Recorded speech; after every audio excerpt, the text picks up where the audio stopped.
So hello guys, நம்ம இன்னைக்கு மரம் நட போகிறோம் கேமில். ஸோ என்னோட லாஸ்ட் வீடியோவை பார்த்துருந்தீங்கன்னா தெரிஞ்சிருக்கும், நம்ம புதுசாக வீடியோ கேம் பண்ணிட்டு இருக்கோம். ஸோ அந்த கேமில் என்னெல்லாம் மாறி இருக்கு, எவ்வளோ ப்ராக்ரஸ் ஆயிருக்கு அப்படிங்கிறத இந்த வீடியோவில் பார்க்க போகிறோம். Welcome to GD game டெவ்.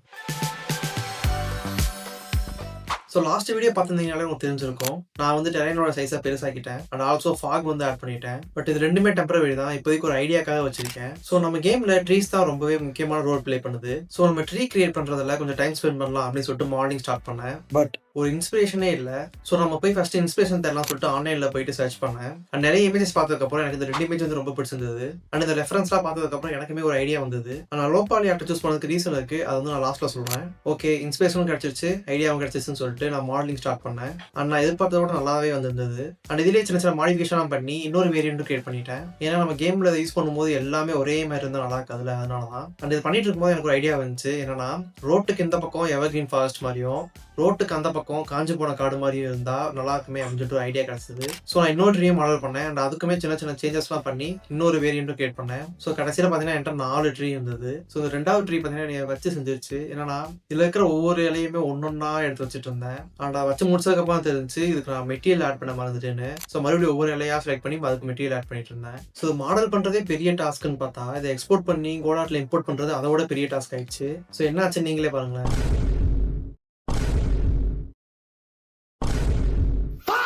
ஆக்சுவலாக நீங்கள் பார்க்குற பாக்ஸ் பார்த்தீங்கன்னா அந்த ட்ரீ ஆக்குபை பண்ண ஸ்பேஸ். ஆனால் இங்கே சம்மந்தமே இல்லாமல் இவ்வளோ பெரிய எம்டி கேப் இருக்குல்ல, அது என்னன்னே தெரியல. நானும் ரீஇம்போர்ட் பண்ணி பார்த்துட்டேன், கேம் இன்ஜினை ரீஸ்டார்ட் பண்ணியும் பார்த்துட்டேன், அது அப்படியே தான் இருந்துச்சு. அதுக்கப்புறம் ஒரு வழியாக ரிமூவ் பண்ணிட்டேன். அண்ட் 2வது ட்ரீ பார்த்தீங்கன்னா இம்போர்ட் ஆனதே தப்பாக தான் இம்போர்ட் ஆயிடுச்சு. ஸோ அதை டெலிட் பண்ணிட்டு மறுபடியும் ரீஇம்போர்ட் பண்ணுவோம், அது ஒர்க் ஆயிடுச்சு. சரி ஓகே, இதோட ப்ராப்ளம்லாம் தீர்ந்துச்சு, இதுக்கப்புறம் எந்த பிரச்சனையும் வராது அப்படின்னு நினச்சா, குறுக்கால இந்த கௌசிக் வந்தா அப்படிங்கிற மாதிரி இந்த சுத்தியல் பையன் உயிரை வாங்கிட்டான். அவன் என்னெல்லாம் பண்ணாலும் நீங்களே பாருங்க.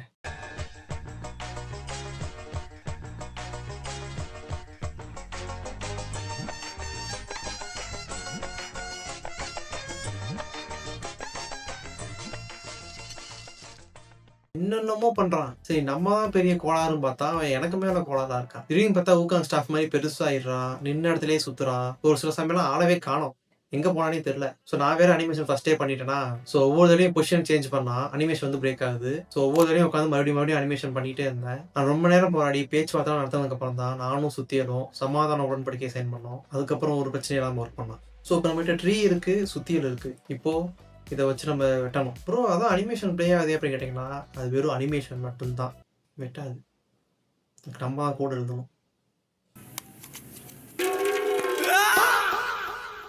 ஸோ நம்ம ட்ரீயை கட் பண்ணணும் அப்படின்னா ஃபஸ்ட்டு நம்ம கட் பண்ணுறது ட்ரீயா இல்லையா அப்படின்னு சொல்லி கண்டுபிடிக்கணும். அண்ட் செகண்ட் பார்த்தீங்கன்னா அந்த ட்ரீயோட ஹெல்த்தை வந்து ரெடியூஸ் பண்ணணும். அண்ட் ஹெல்த் 0 வந்ததுக்கப்புறம் ட்ரீயை ரிமூவ் பண்ணணும். ஸோ ஜஸ்ட் 3 சிம்பிள் ஸ்டெப்ஸ் தான்.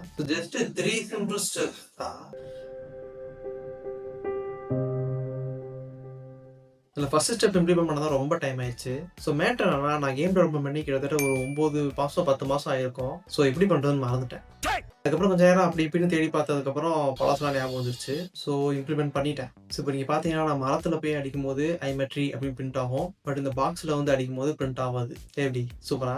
ஸோ அடுத்து பார்த்தீங்கன்னா ஸ்டெப் 2, ட்ரீயோட ஹெல்த்தை வந்து ரெடியூஸ் பண்ணணும். அண்ட் 0 வந்ததுக்கப்புறம் ட்ரீயை ரிமூவ் பண்ணணும். And due to my experience இது கொஞ்சம் ஈஸியாக தான் இருந்தது. ஃபர்ஸ்ட் அட்டெம்ப்ட்லேயே அச்சீவ் பண்ணிட்டேன்னா பார்த்துக்கோங்களேன், ஈஸி. நம்மலாம் யார், எவ்வளோ பெரிய ஆள், நம்மகிட்டே வா. ஸோ நான் வந்து ட்ரீயோட ஹெல்த் வந்து 3ன்னு செட் பண்ணேன். ஸோ நீங்கள் சுற்றி எடுத்து போய் 3 அடி அடிச்சிங்கன்னா மரம் உடஞ்சிரும். அண்ட் நம்ம முன்னாடியே சொன்ன மாதிரி நம்ம சுற்றியில் வந்து ட்ரீயை மட்டும் தான் வெட்டும், மற்ற எதையுமே வெட்டாது. ஸோ இதுக்கப்புறம் பார்த்தீங்கன்னா பார்ட்டிகல்ஸ், எஃபெக்ட்ஸ்னு சொல்லிட்டு நிறைய இருக்குது. பட் அதெல்லாம் நம்ம அடுத்த வீடியோவில் பார்க்கலாம். ஸோ நான் லோ பாலி ஆர்ட்டை சூஸ் பண்ணுறதுக்கு என்ன ரீசன் சொல்லி பார்க்கலாம். ஸோ ஃபர்ஸ்ட் ரீசன் பார்த்தீங்கன்னா ஸ்கில் இஷ்யூ.